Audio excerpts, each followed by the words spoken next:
with joy, with all that insights that you gained from your own experience today.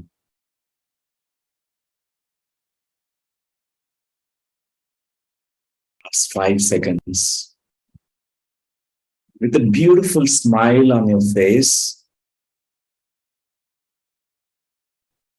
you may start slowly returning to your everyday awareness.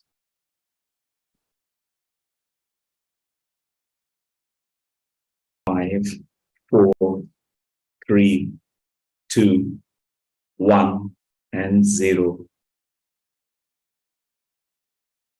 Joy and smile. You may rub your palms and placing them on your eyes.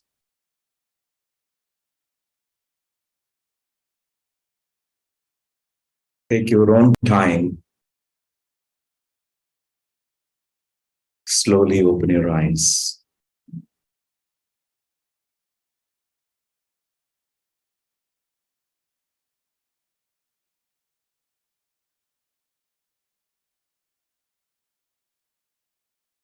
That's wonderful, friends.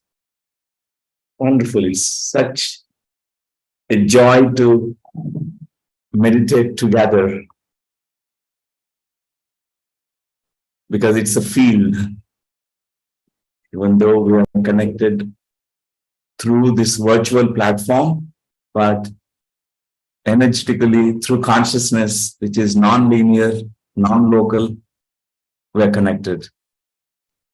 We share these fields, energy fields. And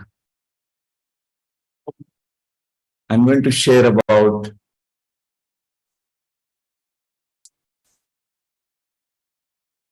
Anthakarana today, a concept which is very helpful for all seekers of truth, all meditators. Even though all of us know about this, but still it's always good to recapitulate some of these spiritual concepts. Just like how we have these perceptual organs, like 5 sensory organs, Jnanendriyas, to perceive the outer world. We witness and watch outside using all our 5 sensory organs. And there are internal perceptual organs that we have. They're called Anthakarana. There are 4 such divine instruments that we have. It's called Manas, Buddhi, Chitta, and Ahankara. Manas is mind. We all know. The whole effort that goes into meditation is to make this monkey mind silent and empty. To just master this monkey mind, to make this mind quiet and sit down in meditation. So the first of the Anthakarana is Manas, mind.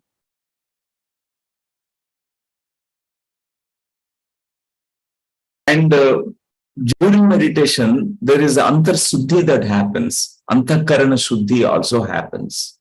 Your mind is mostly carries all the blockages to all kinds of identifications with what's happening in the world, what's happening in your life, or what happened in the past, or all that, whatever the stuff that you're going through in your life. So the mind. So there's so much of that Suddhi, the mind, which is getting purified, just like mud getting settled in a lake. When you're just watching, you're not interfering, you're just watcher. You're just observer, not doing anything. You're not throwing pebbles in the lake. But you know that all that mud in the lake settles down. So all this, turbulent thoughts and all that happens in our mind, it settles down. You need to have enough patience. And the sadhana, the practice that we do, is definitely, we're going to reap that benefit. You have tranquil mind which is quiet and silent. It's such a beautiful gift that we receive in meditation. This is one first important thing that happens for everyone. The second thing is buddhi. This faculty of awareness that we have, buddhi, which is nothing but our higher mind, higher intellect, which knows what is right and what is not right, what is appropriate, what is not appropriate, and what is transient and what is permanent. That buddhi, it blossoms actually, just like a flower. Before meditation practice, our buddhi is like, our intellect is like a bud. It's a form of a bud. The petals of this bud, this flower is not opened yet. But with consistent, regular practice of meditation, this lotus flower, this buddhi, unfolds its petals. This is an important part of the meditation that happens. It's also suddhi. Mostly we have the immature intellect. Our intellect is not matured. With that, we mess up many things in our life. We take wrong decisions and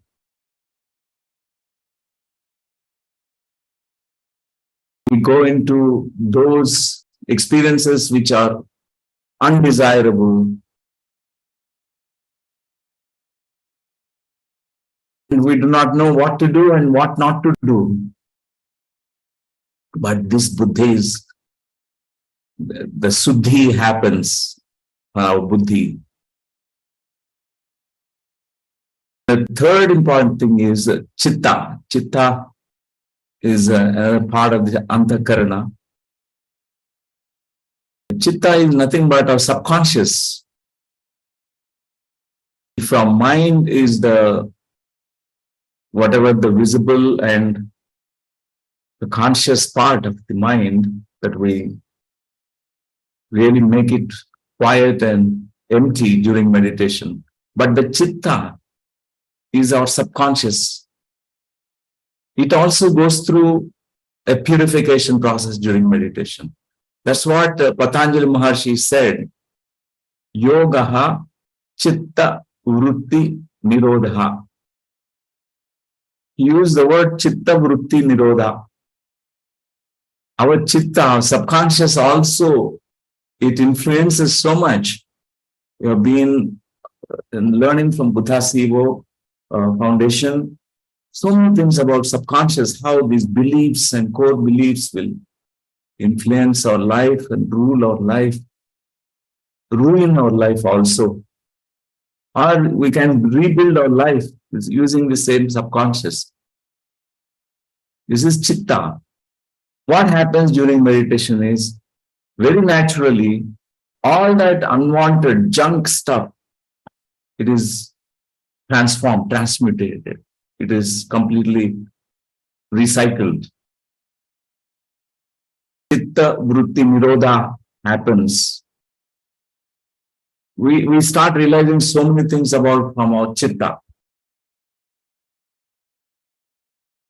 Chitta Suddhi, that's why we say Chitta Suddhi. Our subconscious becomes purified. It's like an empty blank, like a blank paper. You can write anything on it. We make our subconscious also conscious because of practice of meditation. Well, there's so much of unconsciousness or subconsciousness that we carry. We do not know what's happening deep within us. There are many beliefs which are invisible beliefs. We do not know, but they keep on creating certain realities in our life. Even a practitioner of meditation, if they carry a belief that I am not good enough, this is more generalized belief that so many carry this belief, I'm not good enough, because it comes from the past experiences, I'm not good enough. So I'm not good enough meditator. I'm not like others go into deep meditation, but I cannot. This is a belief which is stored like a seed, like a weed in the subconscious. So Chitta Vritti Nirodha happens during meditation. This is part of the Antakarana Suddhi. And the last part, Ahankara, the fourth divine instrument. These four divine instruments are called doorways to the God within, the inner God, to realize the God within. So Antakarana Suddhi is important. Ahankara is another thing, important thing, because the identity that we carry, so many identities, not one, it keeps changing, but the real identity is the identity which is we are all actually want to find out and discover who we really are. But as long as we stay in the body, we have so much identifications with the body, bodily experiences, or the social identity that we have, playing a particular role, or family identity. I'm a very good father, I'm a good mother, and a good child, good brother, good sister, or I'm a good engineer, I'm a political activist, and so many identities. They're all identities, but these identities will change. But the Aham is the I, the real I, which is the watcher in us, the witnessing consciousness inside us, which is the eternal presence, the presence which never going to vanish from the earth plane, even if we die. This presence inside us has no birth and no death. It's never born and never dies. That presence always there. So that real identity is what we are actually want to find out, discover that. When Ramana Maharshi always talks about inquire, self-inquiry, Bhagavan Sri Raman Maharshi was always directing all the people, seekers, to find out this truth, that know who you are really, your real identity. So this is Antakarana Suddhi, which happens very naturally during meditation. So Antar Suddhi is so important, so essential. So major part of our sadhana, the practice is, it goes for Antar Suddhi first, Antakarana Suddhi. It just varies according to our effort that goes into it, or time that we are investing for our own practice. For few people, it is just 40 days. For some, it may take many years. Some may take lifetimes. But definitely, this is so important. It is worth spending time for Antakaran Suddhi, this meditation practice. And after Antar Suddhi, Siddhi happens. Siddhi is manifestation. You recreate your spiritual identity in the physical plane. For example, your spiritual identity is always at the soul level, your joy, a bundle of joy. But in the physical plane, when there's a survival issue, there's so many turbulent conditions that happens around you, you are shaken up. So recreating your spiritual identity is even the joy which never goes away, even though whatever may happen around you. And as a soul, we are all abundant beings. There's nothing that we are lacking in. They are called Purnams. Purnamada, Purnamidam, Purnat Purnamudachyate, Purnasya Purnamadaya, Purnameva means Purnam, we are Purnam. We are full beings, complete beings. We are not lacking anything. But to realize that, we need to go deep inside us. So Siddhi is perfection. With sadhana, Siddhi happens. You become Mahasiddha. Master, a Siddha is a master. Master your mind, you master yourself, master your emotions, master your energy. You're the master of your own life. And after Siddhi is the Buddhi. Means this is the final fruit of meditation is enlightenment. The Atma-Jnana. After Atma-Jnana, Brahma-Jnana. It naturally happens. But first step is to have Atma-Sakshatkara, to know, to realize who you are. Who is this self who is participating in this life? The whole, purpose of meditation is, of course, other things are also small purposes like to become joyful, to know myself, but it is enlightenment is the very goal of meditation. Very purpose why we are drawn towards meditation is to know the truth of our being. Who am I? What is the purpose of my life? Why am I here? Where did I come from? What is my source? Without that enlightenment, we keep coming back to the earth again and again because this is the school. Earth is a school. We need to return again. We need to have experiences which directs us towards this enlightenment. So only through aparokshanubhuti means direct experience. Only direct experience will make us reach to that state. Like we all become Buddhas. Buddha is not one person.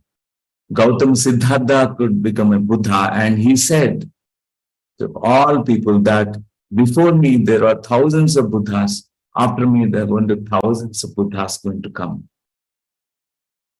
So whoever a sincere practitioner of meditation, the Buddhahood is the final fruit. So it's very joyful, friends, to meet all of you on this platform.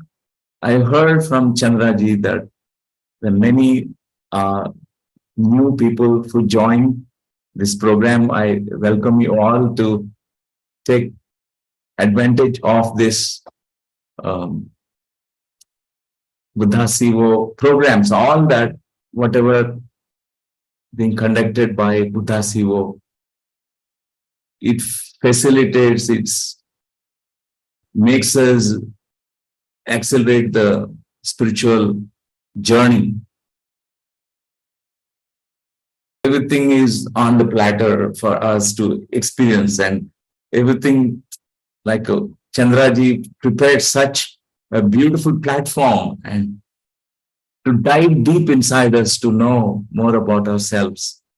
And beautiful things Chandraji shared today morning about ashramas, visiting ashramas. It's so important to. Ashram means actually, shrama means effort. Means shrama means, we through effort we get tired. Ashrama means no effort, no effort. A very deep sense of, relaxation and peace that we experience in ashrama. Meditation itself is like an ashram. When you go inside, deep inside yourself, it's an ashram, experience of an ashram. But there are physical ashrams like Pyramid Valley, Kartal, and India is full of power spots, like Chandraji mentioned about Himalayas, is headquarters. It's the biggest ashram. So we keep nourishing ourselves and keep inspiring each other. We learn from each other in this Sajjana Sangatya. So now I invite all of you to, if you have anything that you would like to share or anything that you'd like to ask, to clarify anything, you're most welcome, dear friends.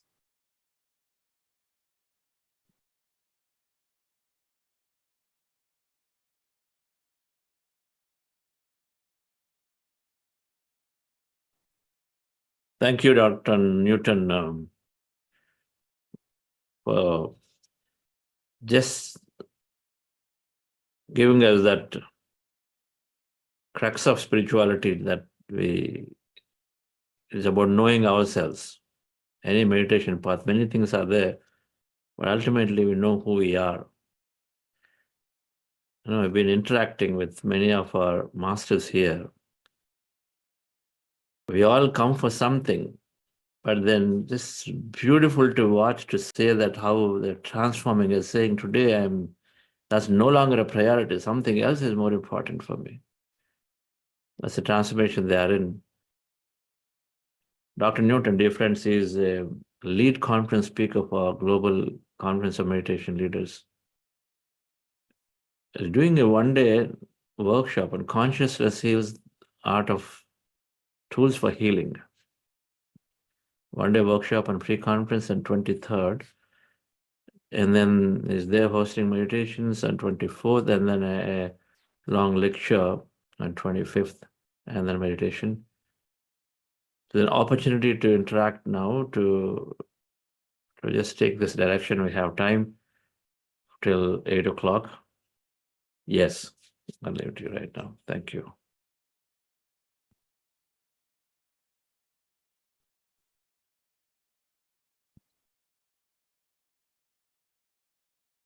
Thank you, sir.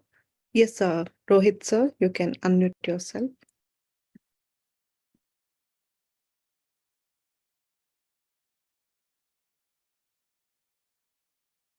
We'll keep in speaker mode, Apurva, so that just becomes easy. Yes, sir. Hello, good morning, everyone.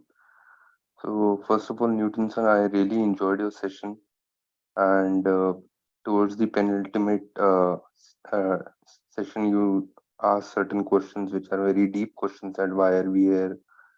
What are we like what is the ultimate purpose of our existence. But one thing that, sir, I want to ask your opinion on this is the reincarnation, that how, like all our scriptures and everything, they say that soul is something which never dies and it just changes bodies like we change our clothes. So, but what is the scientific, you know, basis that we can tell that we are incarnated? Okay. We take births again and again, the soul. Yes, Rohit ji. Thank you for the question. And what is the scientific base is our science that we have is, very limited. Through that science, we cannot know the validity of the reincarnation memories. We don't have enough instruments to, capture in cameras or any gadgets, any kind of tools that we have. We can't capture the soul. But there are indirect evidences, not direct evidence, but an indirect evidence about reincarnation memories. But they're worth looking at. For example, I came into this meditation path when I had my own experiences about reincarnation. I could explore my own past lives. I was suspecting, are they my own hallucinations, the mind cooking up story? I was suspecting my own mind creating stories. But I was very open-minded. Patriji generally talks a lot about open-mindedness, being curious and be a scientist and be a spiritual scientist. So at that point of time in 1990, the first time after reading a book, Search for Truth by Ruth Montgomery, I tried an experiment. In that book, it's mentioned that our subconscious stores memories. There's a process called age regression. You can be regressed into your childhood memories, which are forgotten. Mostly we don't remember below 3 years age. So there's a procedure that was mentioned there, how we can go back into the womb memory and a past life memories. So at the time, I tried first experiment on my grandmother. She was regressed into her childhood, into her womb memory. It's all forgotten memories, but she came up with all that details and experiences. And when she went back to a past life memory, she narrated about how she lived and how she died after death, what happened. But it's some not so famous lifetime, not a celebrity life. My grandmother was a villager in that past life. So there's no way that clue that I could validate that. But my second case study was a person who was a co-meditator who was coming to the meditation center in 1990, conducted this session where all of us were there. And in that past life regression session, this person went to a Russian past life, a past life where he was Russian. In this incarnation, he was an Indian, but he was speaking Russian language. What made me to really be interested in this case is that an unknown language, he never learned that language in this current life. He was speaking that language. For the first time, I felt very good about it. This is like a scientific validation. We recorded the whole session. Language experts confirmed it's a Russian language. And he could write the alphabets of the Russian language. He never exposed to this language. This is called xenoglossia. So far, I come across more than 6 cases, people speaking strange languages, unknown languages. They have not learned in this life. How can someone speak a foreign language without training? So that's one thing. Second thing is people give some verifiable details. So I could verify many of such reincarnation studies, reincarnation cases. A person was, aircraft and collapsed. There was a turbulent weather. There was an air disaster happened. He was a software engineer, but when he regressed, he saw himself as uh, a pilot in the aircraft and is heading from Munich airport to Amsterdam. He said 1952, March 22nd, the dates and the year was so clearly was describing about it. And there are 45 passengers boarded in the aircraft. And there was a disaster that everyone died. So later on, this engineer contacted, the airlines. He said it's the Royal Dutch Airlines. I still remember that case study. And Royal Dutch Airlines is known as KLM now. So KLM flights. So he contacted them. They confirmed about the air disaster. 45 passengers, nobody survived. Everyone died, along with 2 pilots. Everyone died in that air disaster. So it's a kind of validation. Such validations I keep finding because I have been working in this reincarnation field because I'm a researcher primarily. I have very deep, like a scientific approach mentality. I'm primarily a researcher. I am very curious about to find out things. So that's how I found many interesting reincarnation. These are all indirect, indirect evidences. Direct evidences one can have through their own meditation, through experience during meditations. If you meditate sincerely at one point of our own, one of the states that we achieve in meditation, we have access to past life memories. But we don't need to look for those experiences. If they come, we need to know, yes, this is my past life drama. This is one story of my past life. And there's something, a connection to past life with the current life. We understand these connections. Why we are having some behavioral patterns, why we go through some situations in this current life, why I am drawn towards certain people, why I work in this particular field. There is a reason for everything. It makes so much sense. So reincarnation is one of the important topics in spiritual science. So thank you. Thank you for the question. Thank you, sir. It was very beautifully answered. And sir, the one last question you can answer quickly. That I like a person like me. I consider myself as the last person to be associated with some meditation practices. But somehow, things went that I got to know about Buddha CEO in October month. So these kind of things which happen in the material world, are they like already predestined to happen, or how does it happen? Like we are currently talking to each other. Yes, Rohit ji. Yes, everything is not predestined, but everything is like selected. The selections made beforehand. Like before coming into earth plane, we have our soul plan. There's a script that we have already, a broad outline of the script for this life. Just like this is one movie that we are making here, and we select the storyline and everything, actors and all that.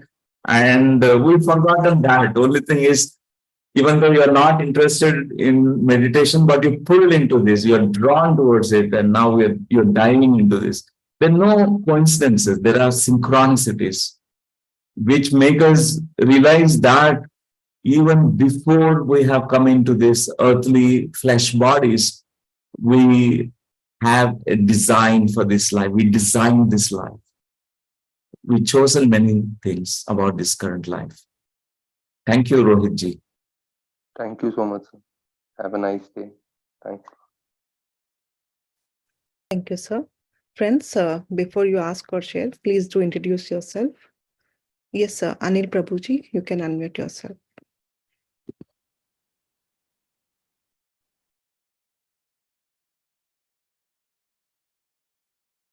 Yes, Sanelji. I think I can't hear. Yeah. You need to unmute. Okay. Can you hear me now? Yes. Hello, sir. Good morning. Good morning. My name is Anil Prabhu. Before asking the questions, I have to introduce more a little bit about myself so that you can answer the question in the right direction. I am juvenile diabetic from more than 21 years now with the, type 1, so I've been taking insulin. And that never stopped me or regretted me or being a sad person in any ways. And I've completed my engineering with my master's. I wanted to do PhD and then got into teaching, being a professor for 6 years from 2010 to 2016.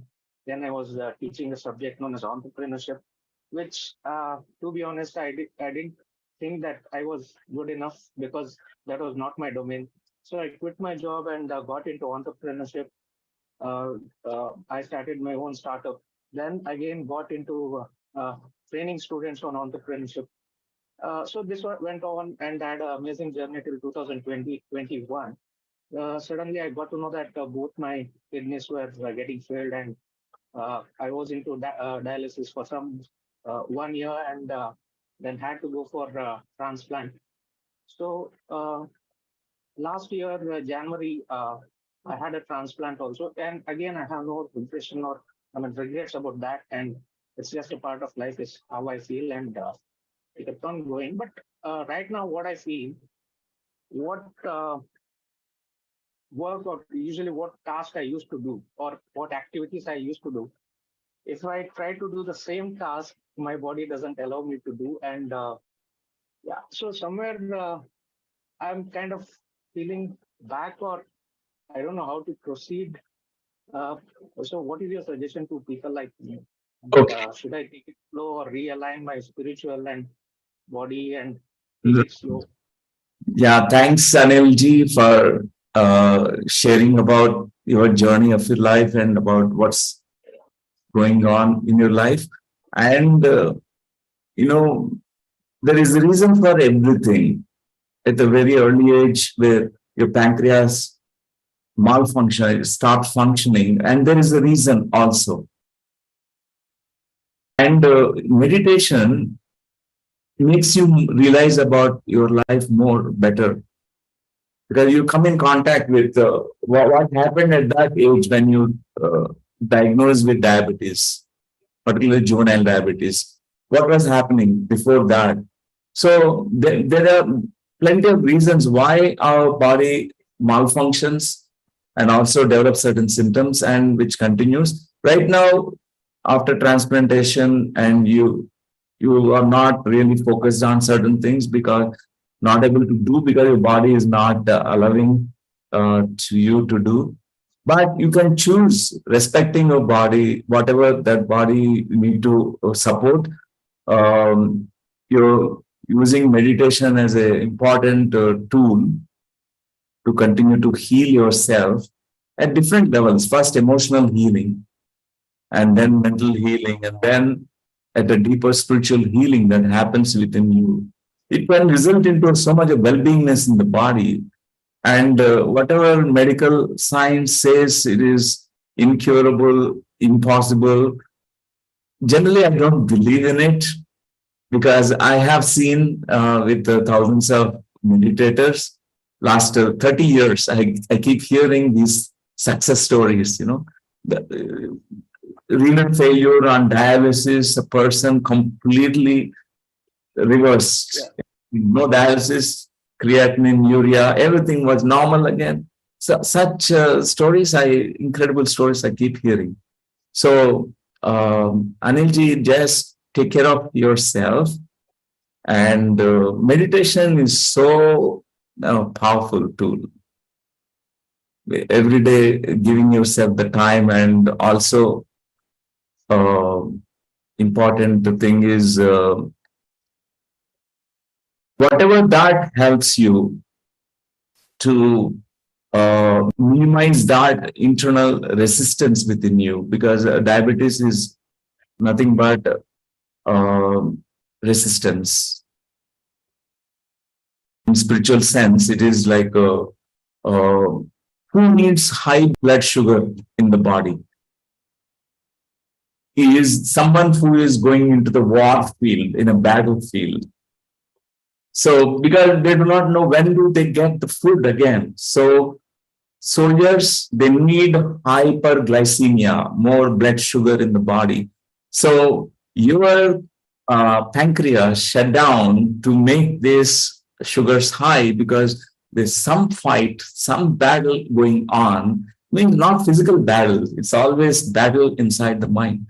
So there's a huge resistance inside you that you can look at it to minimize it, and to more you really this inner battle is conquered, you have the key within you. Thank you, Anilji. Thank you, sir. Thanks a lot. Yes, sir. Rituparna ji, you can unmute yourself.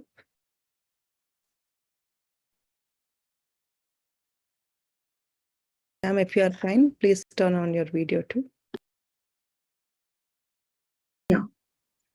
Thank you so much, Dr. Newton.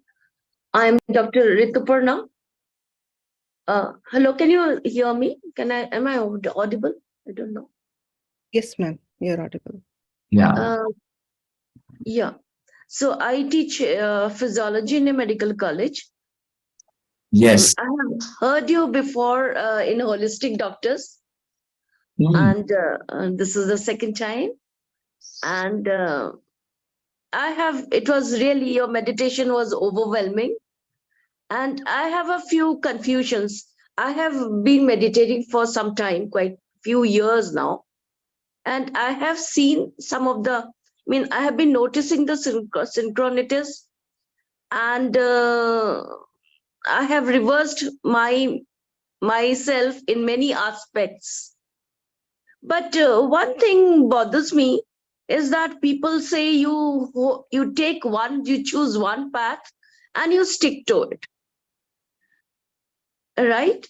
But I can't. I have been into various these things, and I have to taste everything, dive deep into it, realize it, and then I have to move on. It has been quite a habit. I don't know, it has become a habit or I'm inherently like that. And I read the same in that Siddharth by Herman Hesse also. Yeah. So there are some people, maybe we are seekers. I don't know why, what we seek. And then it is also said that you will reach happiness, you will be happy when you drop your desires. But that itself is a desire. Right. Only thing is, I don't know what I am seeking. Yeah. When I seek, I see suffering. I feel unhappy. I feel kind of frustrated. And I see some other people, they're so happy to be stuck to their families. They're so happy to seeing a movie and go on discussing. I find it mundane. Yeah. And, so let's say there is an aura of frustration. Not getting where you want to reach. But I also do believe that ultimately you end up in a place where you belong. I have undergone past life regression for 6 times. Yeah. And now I have realized that whoever I have met, I have interacted with them. I carry the credit debit transaction with them. And this life, I had been riddled on saddle with so many narcissistic relationships. And now I have dropped almost all the I have become isolated. I have isolated myself just to, Yeah, so I am still, I got your you can understand my situation, I think. Rituparna. That's nice to know that you're teaching the physiology, and it's wonderful to connect with you.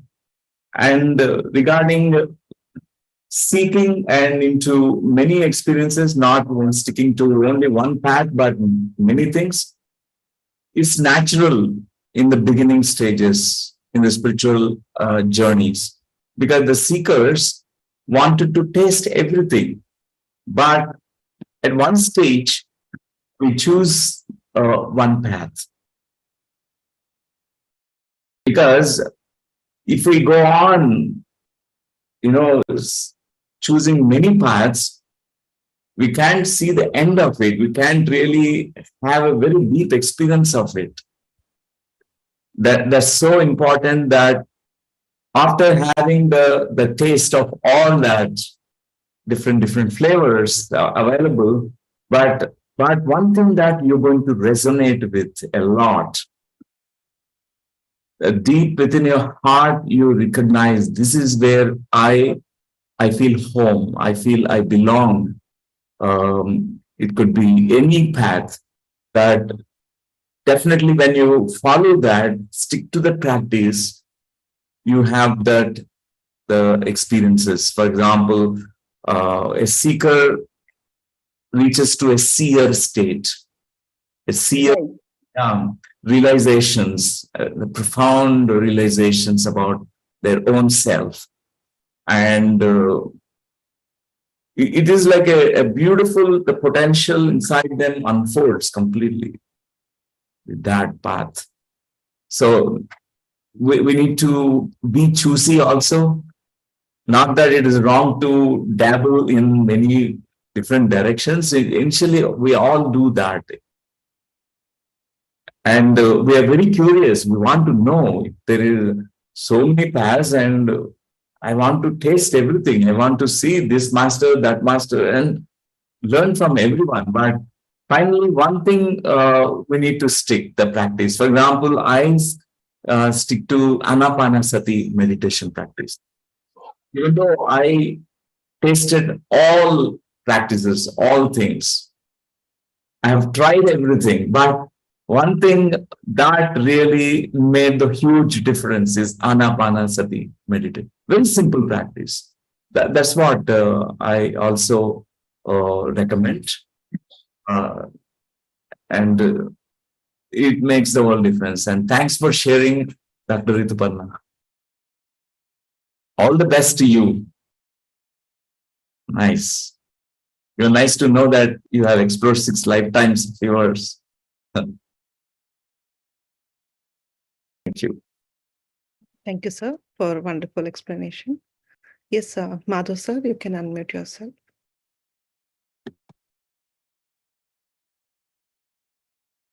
Yeah, so this is Madhav Pasmati from St. Louis, Missouri.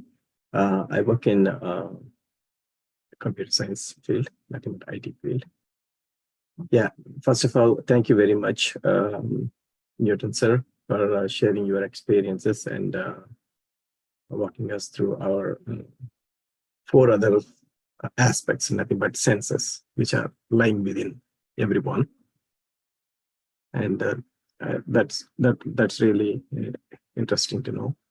And my question for you is like, first of all, I wanted to ask you, like, at what time you realize that there is something within you which can be explored, and you chose meditation is the tool with which you can deep dive within you to understand not only about the current life, but also to tap into your past lives, right?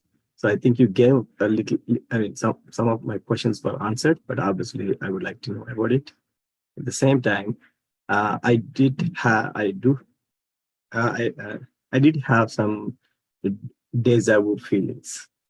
Yeah. So what really causes those feelings? Okay. And it's like, I dreamt about it and the dream came true, something like that. I'm like, what actually, Yeah. makes you feel like that? Yes, Madhav, thank you for your questions. And regarding what made me to know that I need to dive into myself to know myself is my suffering. I came into this path in the year when I was 19 years old. First time I learned meditation from Brahmarshi Pitamaha Patriji, founder of PSSM movement. So at that point of time, before that, a great suffering I was going through. My childhood was a mess. I was born in a dysfunctional family. And my father has high standards for me. I am not measuring up to the standards. I used to feel so inadequate, shamed. And the name trauma, the name that's given to me, Newton.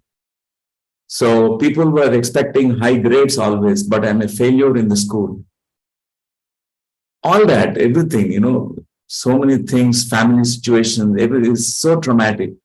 So I believe now that that acts like a trigger. We need triggers in life, which made me to search why I'm here, why I'm going through the suffering, how to end the suffering. Just Buddha also had the similar questions like why there is suffering, even though he didn't go through any suffering, but he saw suffering everywhere. He had this question, why suffering? What's the root cause of suffering? How can I end the suffering? So in a similar way, when I read the book when I was 17 years, 1987, Richard Bach, Jonathan Livingston Seagull, that opened my mind to the possibilities that just like this seagull, who is a special seagull like Jonathan Livingston, and I can also find my answers. So not like other seagulls who fight and who sleep and who one day dies, but this seagull tries to find the meaning of life. What's my purpose? Why am I here? Who am I? So these questions were given by this book authored by Richard Bach.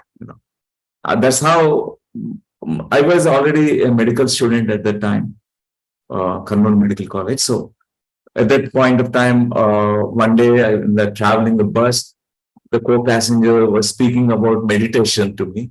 I asked, who taught you this path of meditation? Because the first time I was hearing about it.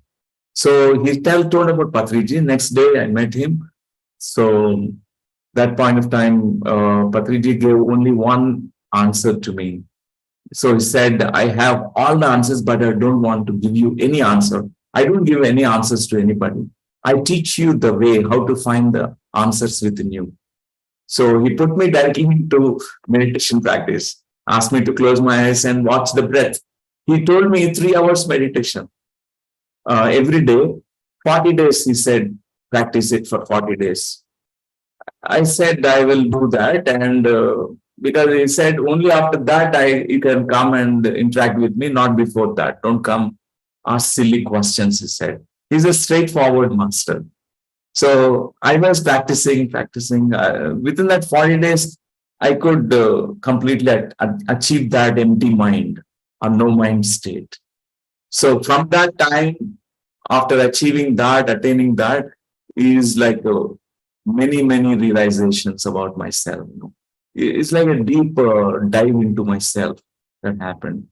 And I keep practicing meditation even now, wherever I go, even the travels, and I invest my time every day because it is the most important time where I explore, understand myself, because I felt that there's so much to know. What I know is just not even a tiny sand particle of the great knowingness that exists everywhere. This is Brahma-Jnanam, and it is vast. What we pick up is only small pebble, small sand particle. So I keep really wondering, and more I discover there's so much more that I come to know that there's more to know. Our self is so vast, our Atma is infinite and multidimensional, it directly becomes your teacher. Your own soul is your teacher. Thank you, Madhavji. And the second question you asked is about, can you remind me about? About deja vu. Sense of familiarity with because dreams we get and we forget the dreams, but when it happens in the real life, we feel a deja vu, sense of familiarity. It's not only from the dreams, it also because of the past lives. Past lives we don't remember. Our subconscious mind has all the information, but when we are meeting certain people, we feel deja vu. Oh, I know this person before. It feels so familiar. Even a place that we visit, we feel, oh, I have come here before. It's not a new place to me. So deja vu can happen because of the dreams, or second is because of past life connection to the places and people and situations. Some situations are happening. Oh, this happened before. Again, it is repeating. So that familiar feeling comes to us. And the third is because our soul always is researching. Even our intuitions will pick up some stuff which is about to happen or going to happen in the future beforehand. So even that also, when it's happening again, we feel that deja vu, that sense of familiarity. Thank you, Madhaji. That's wonderful. Thank you. Yes, Jay Kyapaji, you can unmute yourself.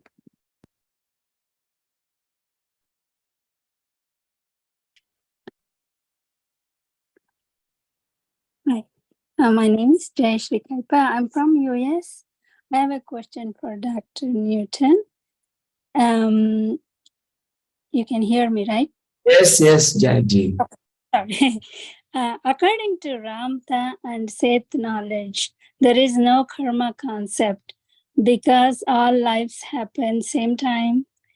I'm confused. Yeah, can you shed some light on it? Yeah. Thank you. I put the sunlight, starlight, all lights. And Ramtha and Seth were speaking from a different context. Those who reach to that state of simultaneity of time, on non-linearity of time, and for them the karma is completely gone. There is no cause and effect. But as long as we are still in the realm of this, what is called as cause and effect, it operates here in the physical plane. For example, I may, reading a Ramtha book, I may believe that, oh, there's no karma. Now I go and murder someone. There's no karma. Why can't I murder? Why can't I kill animals? Why can't I do harm to others? Because there's no karma. I am not answerable. I'm not. But there is cause and effect here in this physical plane. It's an inviolable universe we are living in. There are laws of karma that operates here. And where everyone is responsible for their words, thoughts, and deeds. So the context in which they were speaking is not, it won't fit into this context of earth plane. So a Brahmajnani will not have any karma. Whatever they do, it only uplifts everyone.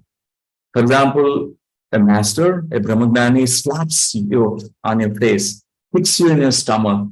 It only helps you.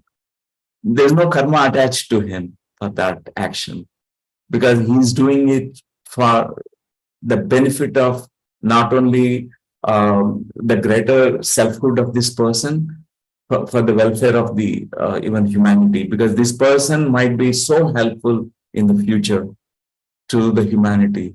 So in that moment, he is also shaking up that person. So through the lens of, we need to change the lens and see from which perspective we are seeing that. Even Bhagavan Sri Raman Maharshi talks that there is no reincarnation, because who is reincarnating? But those who reach to the Brahmagnana state, there is no reincarnation. Reincarnation is absolutely a false concept. But the Jivatma, which is still in the pursuit of realizing self-realization, will go through these reincarnations. But one day when we reach to that Atmagnana, Brahmagnana state, there is no reincarnation, no law of karma applicable. Yeah, thank you, Jayaji. Wonderful.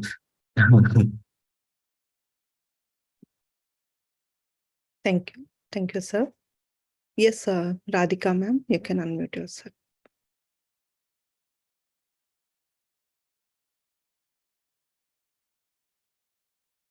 Unmute. Okay.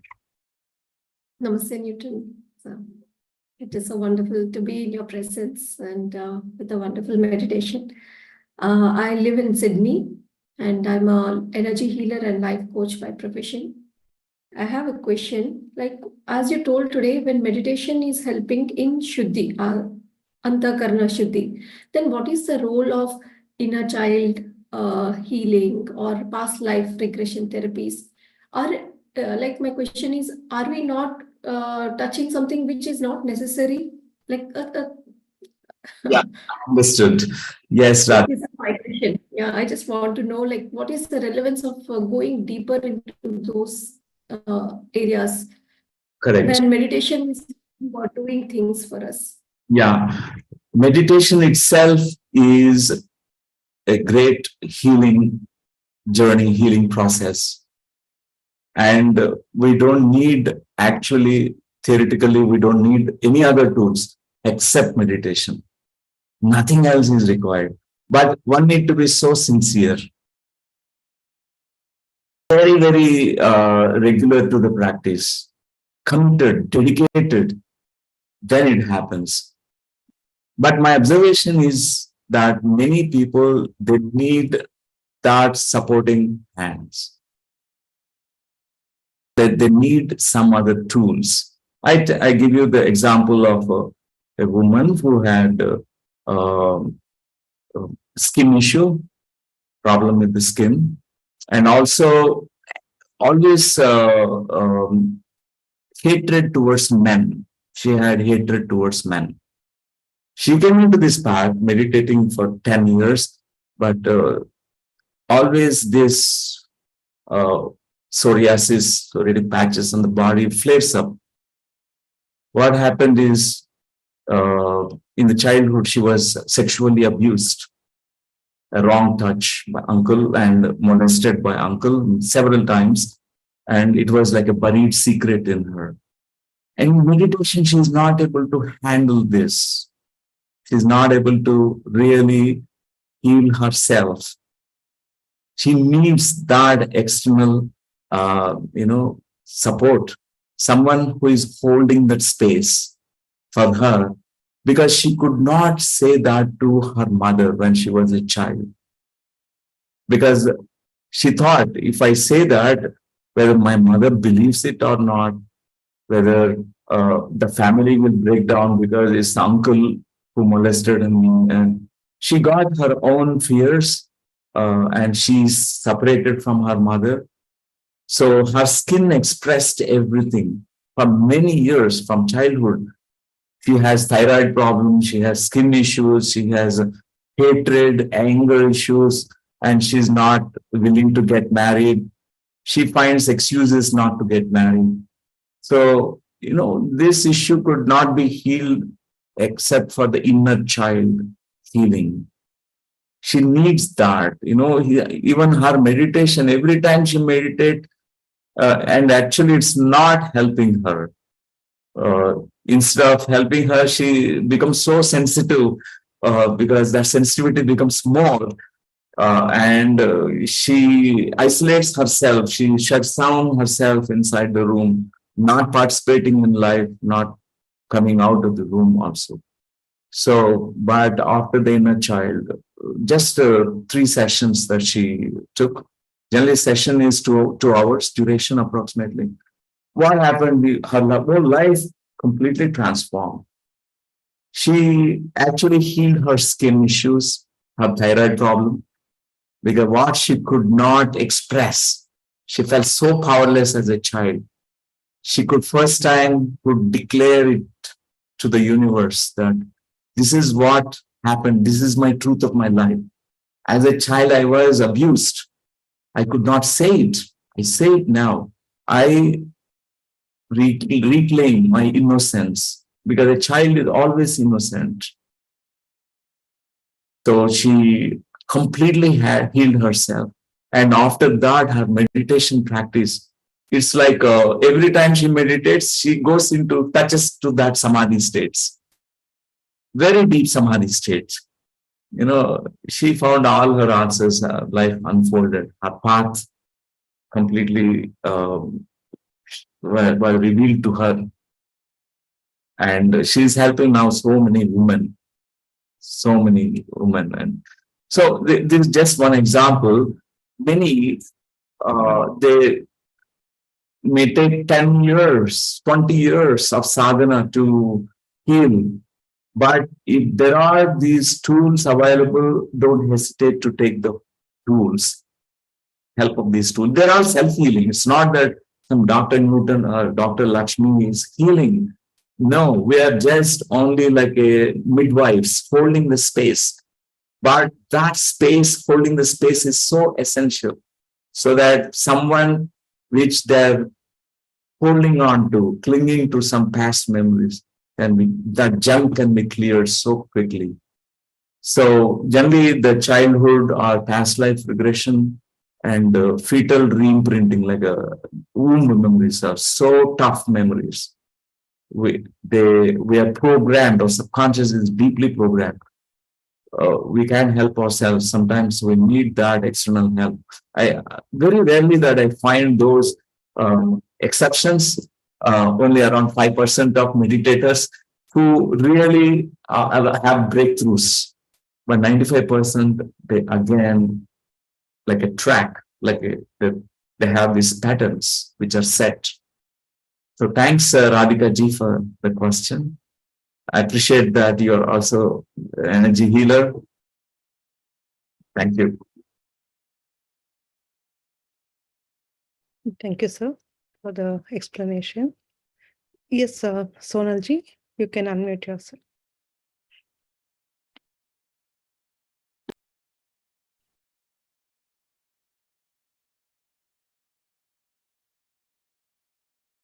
So, yeah. Namaste, sir. Thank you so much for this opportunity. So wonderful and patiently you're answering. Grateful for your time. My husband Raj is with me, and this is his first time listening to you. So he has a question for you. Thank you. Rajiv ji, yeah. Hello, my name is Raj. Raj ji. I'm from St. Louis, Missouri. A very simple question. Yeah. During my meditations, it usually used to happen that I get to a point where I really feel my soul wants to get out of the body. And it was getting so overwhelming that I had to get up and just kind of move out or walk away. And it used to happen every other day or so. It has lessened right now, but still not able to find out. I mean, if you have an answer for that phenomenon, what's happening? See, it's nice to hear your experience about how your soul is want to get out of the body, and it happened many times. And what is happening is actually sthula and sukshma sarira, they're getting separated. So we do have the experience of sukshma sarira anubhav. Sukshma sarira is nothing but subtle body, that complex want to get out of the body, because to have this direct experience that I am not this, I am that. The first step in that is I am not the sthula, I am the sukshma. Later on, you will also know that I'm not this sukshma sharira, I am the karana sharira. Even you go ahead into a much deeper realization. I'm not the karana, I'm mahakarana. I'm that consciousness, the vast consciousness and that collective consciousness. So that part of you wanted to give you that experience. Actually, your soul want to give you that experience. But somewhere we need to be so ready and willing. What we hold ourselves back actually. Nothing prevents us, nothing really, our own fear that, oh, what's happening here? It's a strange experience. Something want to get out of my body, and it's nothing but your consciousness want to go out of this linear time space and go out of the body. And next time when it is happening, that time if you notice, witness that and give yourself all the time, be open and be curious in that moment and not generating any thought forms. It just happens. You will be having that experience of like floating like a balloon, and it is something which is beyond description. It's a very unique. I don't want to give my ideas, my experience, because everyone had their own unique that experience of the soul. It's one of the really lifetime's experience. Very rare that someone gets this kind of soul experience with getting out of the body. The whole enlightenment is about that actually, and not this body and that consciousness, the soul. You are ready, you are getting ready for that. I appreciate that. Yeah. So you sit back and just kind of watch, because I feel like I'm getting suffocated, like it's just like a suffocation and scary moment which kind of happens. So you suggest I just sit back and watch? Sit back and watch, witness that, because the 4 stages in this, because the whole spiritual science research was conducted on this.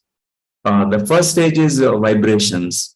Your body, you notice that the change in the weight, there's a heaviness, and there's some vibration that's flowing through the body, the energetic charge, electrical energy flowing through the body. The first stage. And second stage is that feeling that you are about to separate, that moment, and the fear comes that what if I don't get into my body again? What's happening? And there you need to have that awareness. It is safe. It is safe to travel outside the body. And just watch, witness that in that moment. The third stage is exploratory, where it is always the most beautiful experience. Like we can't program it. We can't have our own ideas, because most of the time it's about our guides. They're always there. When they will be waiting there. When will this fellow get out of the body, so that we can give all the wisdom and show some beautiful astral worlds and all that. They're literally waiting. So there are 2 guides who escorts us always, whether we know them or not. They're always there. They are like our eternal companions. And then 4th stage is re-entry stage. When experience is about to be completed, there is a cord connection, a silver cord, like an umbilical cord to the mother. In the same way you're connected with the silver cord, you will be pulled back. There's some kind of sensation that you get in your body, and then you are pulled back into the body. Generally, when we come back, there's a sensation of this time space, your body, you will have that vibration, and energy levels are so high, and you remember your experience also. It's wonderful, Rajji. Appreciate both of you, Sonalji and Rajji. Thank you. Thank you, sir. Yes, Spurti ma'am, you can unmute yourself. We will do the last 2 with Spurti ji and Harshita. Okay. Thank you, sir, Chandra sir, and Newton sir, for this opportunity. I have actually visited the Pyramid Valley and attended one of Patriji sir's, I think, ceremony where he was playing the flute. So I'm really connected to, feel connected to this effort and everybody's help. My question, sir, is, like you mentioned about your childhood growing up in a dysfunctional family. I relate to that. And, today I'm in my early 30s and it's still continuing. And there are a lot of questions that my soul wants answers to. Because as I am overcoming these struggles and becoming stronger, life kind of puts me through more and more challenging situations. And it just feels like, the mountain keeps getting higher and taller. So I was wondering, actually, my soul has been asking for past life regression. And I have done inner child therapy, talk therapy, meditation, yoga. But this past life regression is something, I feel like I need answers to. Through which I can get answers to. So how is there a way that I could access that through your help? Okay, Spurtiji, that's nice to know about your journey. Because we choose our families, we choose our challenges in this life, and is worth exploring about that past life regressions. Because whatever is incomplete in the past life, we need to find resolutions and completion for that stories. Otherwise, they keep running this life. It's like a spilling over of those information about the past lives in this current life. So it's there are many trained facilitators around the globe. We trained around more than 2,000 therapists so far. So they're all really, really experts. And if you in the city that you're residing in India, if you send us an email, we'll be able to send you the information from whom you can get the past life regressions done, which can be of great help to you. All the best. And first try on your own meditation self. If you can access those memories on your own, it would be nice. But after trying enough, if you need extra additional help, then you can approach. Wonderful. Thank you. Dr. Newton, the email is info@qluglobal.org. info@qlu. Okay.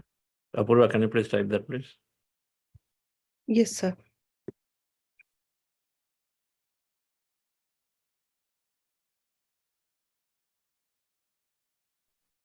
Yes. I think typo. Yeah, typed wrong, so Apurva will type. Yeah, info@qluglobal.org.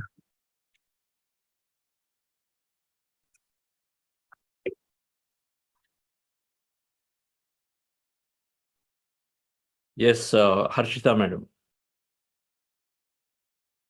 Hello, sir. Good morning to all. Guys, whoever need to write, they need to write. info@qluglobal.org. If you don't know, why do you write wrong information? Yes. Yes, Harshita ji. Yeah, sir, like I even have some struggle through my past life. So I was divorced and I diagnosed with L4, L5 disc bulge and I operated also.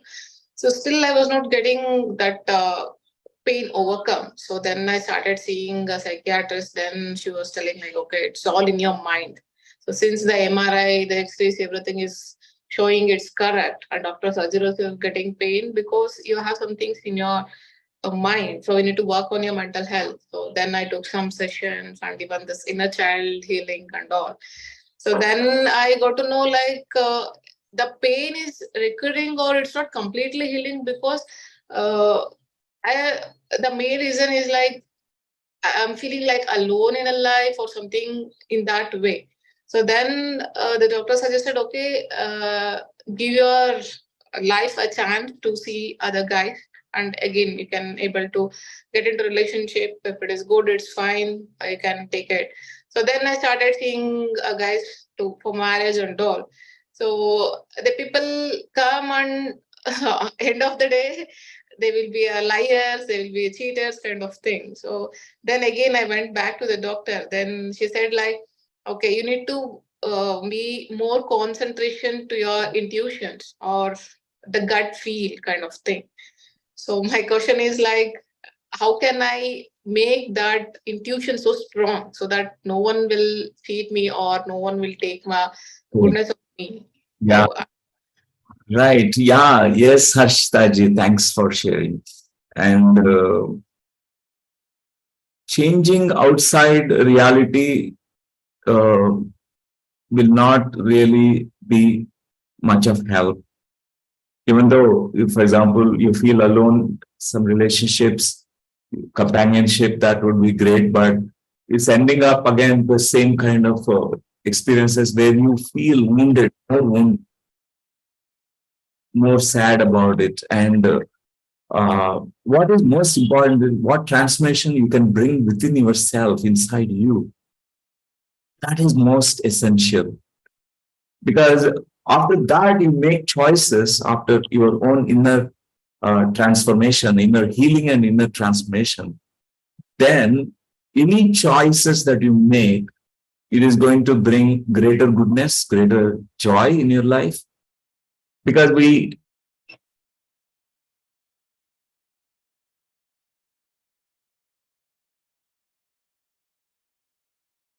lost him.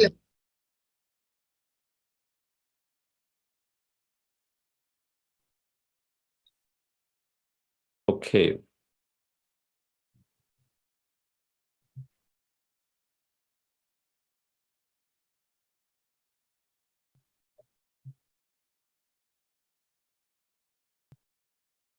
Quantum Life University is an university imparting deep wisdom. There are so many long programs that Dr. Newton is organizing regularly. 5 days, 6 days, 10-day programs. We take time to go. We study spiritual science,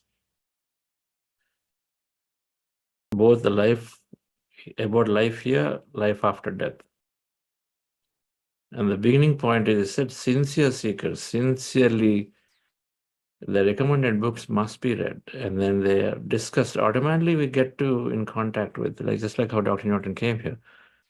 Now we need to make our, yes, Newtonji, we need to make our effort sincerely there.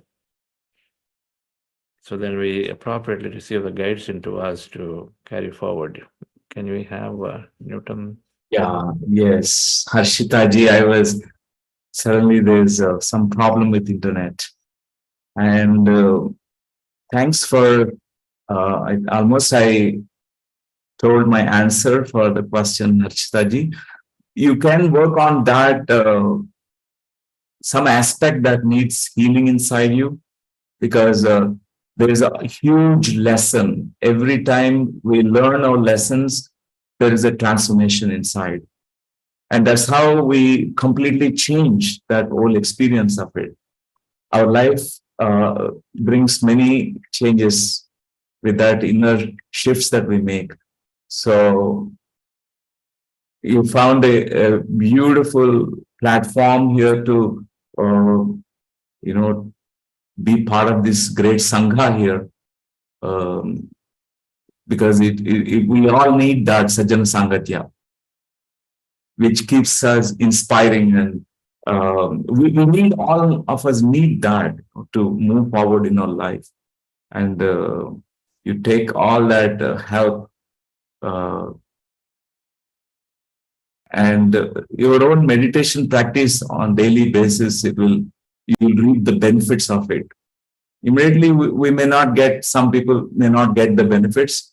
It's like you've sown the seeds of the wisdom, and sometimes we need to wait for the fruits. certainly the fruits will come. We need to wait. Thank you, Harshitaji. Okay, so we have three more. Maybe I'm just thinking we'll just take these three and then we stop there, Dr. Newton. Sure. So like, yes, Deepak Sangaji. Wonderful to see you. Dr. Newton. Hello, Dr. Newton. Deepak Sangai from Aurangabad. Yeah. Dr. Newton, from 2013, I'm suffering from autoimmune disorder. And since then, I'm on allopathy medicines. I'm taking immunosuppressants. And I have joined meditation, I think, since Chandra sir started this meditation during COVID times. Since then, I'm joined meditation also. But somehow, I frequently go through some other illnesses and all that. And that causes a great depression. Though I am regularly meditating, I'm not finding much of the relief. Yeah. So what do you suggest me to know? So it's autoimmune disorder connected to which body, which organ, which body parts? Actually, it is connected to joints and skin. In joints and skin. Okay. Thanks for sharing, Deepakji. Yeah. As I told that your meditation is really, really very important. Antar-Suddhi, the 72,000 nadis, they go through the cleansing process during meditation. Give yourself more time for meditation, like 3 hours, not okay, is not sufficient. If we have some chronic illness in the body, we need to invest more time. Initially, you may break the time into 3 segments, like 1 hour, 1 hour afternoon, 1 hour in the evening. And on a holiday time on Sundays, you can practice 3 hours at a stretch. Antar-Suddhi is a very natural process in meditation. When you are watching the breath, when mind is empty, the cosmic energy which is flowing inside the body. The first very important stage we go through is called cleansing process. 72,000 nadis, they go through cleaning process. So whatever the energetic blockages that you have, like joints related to skin, they're all energy blockages only, and which is resulting into some kind of problem in the skin and joints. And know that as you start noticing that the change, your body is much better, you feel much more, confident. So first we need to see some signs of improvement. Then we gain more confidence, we gain more trust in this path, and then we want to meditate more. And definitely, I have seen some people who have healed, like autoimmune, like a rheumatoid arthritis also is rheumatoid arthritis, where they could heal completely. Otherwise, these immunosuppressants will not help. Actually, they have so many side effects. Of course, when it is too much, you need to really take the help, because your body need not put into great suffering, too much suffering. So, but more deeper healing can happen with meditation practice.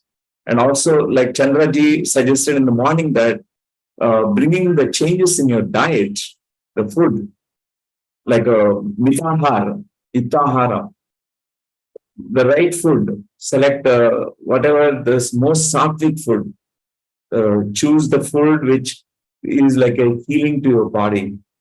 And particularly joints, it speaks a lot about the self-devaluation conflict. Generally, our joints, bones, something related to the muscles, it's called self-devaluation, where we feel know less about ourselves. And I think it's so important to work on that aspect. Know that you are magnificent being, even though your mind may say no, it's not true. Because we generally judge ourselves by what's happening in the world, whether we are succeeding, whether we are failing, all that. But you must know your own value. Your soul is so precious, very valuable, and your experiences will actually make you realize that experience of your soul. So self-devaluation conflict, when it is gone, your bones will be all right, your joints will be all right. Yeah. Thank you. Thank you, Deepakji. All the best. Yes, sir. Tina ma'am, you can unmute yourself. Thank you so much for the session today. My camera is off. I'm sorry. I'm in a very dark room. I was doing the meditation.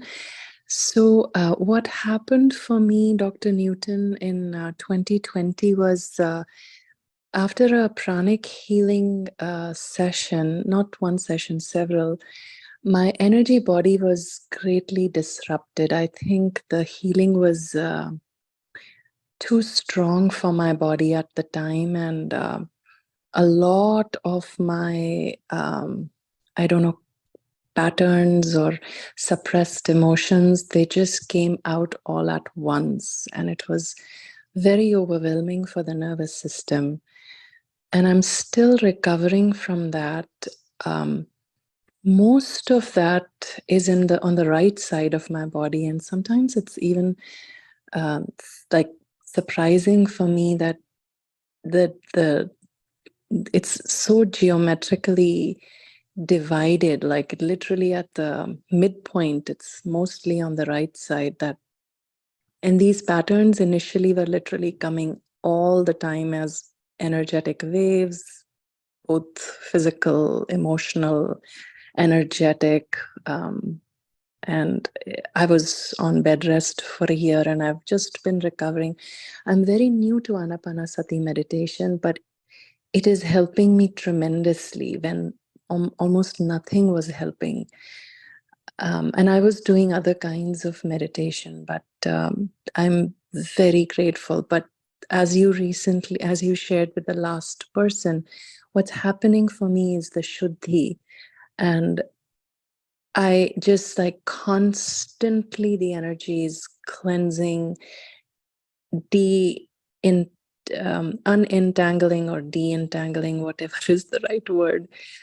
And it's just constant purification happening. And like I said, I'm still very new to this meditation. This is my second 40 day. I finished one and I'm just starting, and I started this one right away. So I'm like in my 60th day pretty much. Any thoughts you have? I would like to get an appointment with you because I do know there is a lot of inner child work, and hopefully not a lot. I've been doing a lot of work on myself too, but I would greatly appreciate any input or suggestion. Thank you. Tinaji, thank you. And 2020, when you went through the pranic healing session, all that showed up, the energetic disruptions, and it's also part of your life journey. It's supposed to happen that way, because whatever that is deep inside you, it's all surfaced, it came up, so that you can address to them. So thank the pranic healing for that, because sometimes our system goes into an imbalance because it's the huge energetic experience will be so disoriented and imbalanced in that moment. And also the problems that you said on the right side of the body, it talks a lot about what's happening in your life, adult life, where it could be related to in your relationships, current relationships, or it is something to do with the workplace. Because in the body, there is a symmetry. And also some experiences, they make us go into imbalanced states. For example, the left side of the limbs always tells that something coming up from the past childhood, and the story something that we need to address to it. And right side, it's what's happening in our current relationships domain. So you can look at those aspects, and it's, of course, it's a suddhi, definitely. 2020 onwards, it's a tremendous antarsuddhi that you are going through, and appreciate all that what you are going through, all that courageous steps that you're taking, appreciation for that. And Ana-Pana-Sati, the best part of it is very natural method. There's no force. Organically, layer by layer, the healing happens, the transformation happens. And it's a very beautiful healing journey with Ana-Pana-Sati.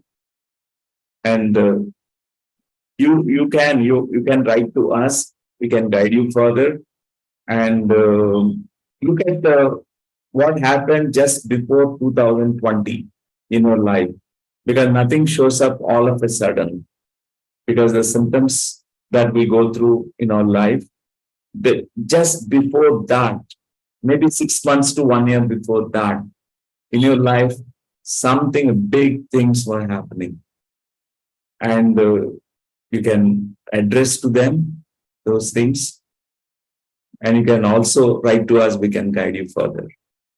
Thank you, Tinaji.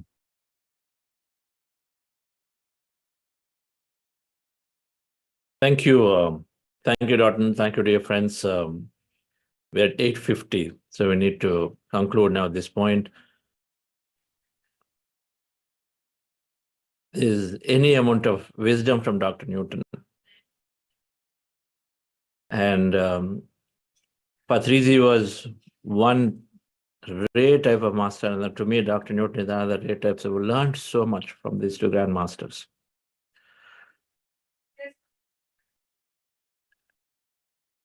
My success, the material success, I learned from him all that manifestation science, while not even a single word of it is spoken about today. Everything that I've learned from him, prosperity, abundance, and many aspects, and much about relationships, many things. And Dr. Newton is a direct impact and influence on my life. Our company acquisitions and constantly taking his guidance. Another thing I've learned from him, curiosity to learn, doesn't mention it. 150 countries he went around, he listened to thousands of worldwide spiritual masters, attended their workshops, learned many of the techniques he mentioned briefly. I've tried everything, but then I got down to Ana-Pana-Sati. So the curiosity to learn, to constantly know more, is something that I'm deeply impressed with to learn. And then know more deeply. If you take a subject, it goes deep. And so most certainly his dream of creating this university, he wants 5,000 people at a time in that university that is building, developing. It requires a lot of hands to come together. It becomes a purpose. One Pyramid Valley, when I just casually signed up to do service, to know more about spirituality, became my purpose. I later realized that the purpose is that. So joining hands with a project called Quantum Life University can be like, purpose fulfilled for many, many. So please do visit this project. And every time I go there, there is so much of healing energy of this place. And it's an amazing, it's in this near Hyderabad, about 2 hours away from Hyderabad. Yes. A perfect ashram that we all can go and spend time. And what's more, when he's doing a workshop, we can go there and be there. Of course, Dr. Newton is doing many online retreats. Dr. Newton, thank you. Thank you. It's so wonderful to be there with all of you today. 23rd day, right? So this 23rd. Yes. So beautiful. Third day. Yeah. Look forward to meeting you for this pre-conference, as well as then we have a meditation with Dr. Lakshmi on 24th. We're not spoken, but we just put it already there. Of course, 25th is a keynote and things are there. 25th. Sure. Okay. It's wonderful. All right, friends. So thank you all. And we'll continue to meet. This is the bonus for me. Shreyans Daga was there 3 days ago, and you are here. So one more, I have to bring Dr. GK. Yeah. People who have influenced me in many directions. So going to have him also maybe soon after the conference or something. Thank you.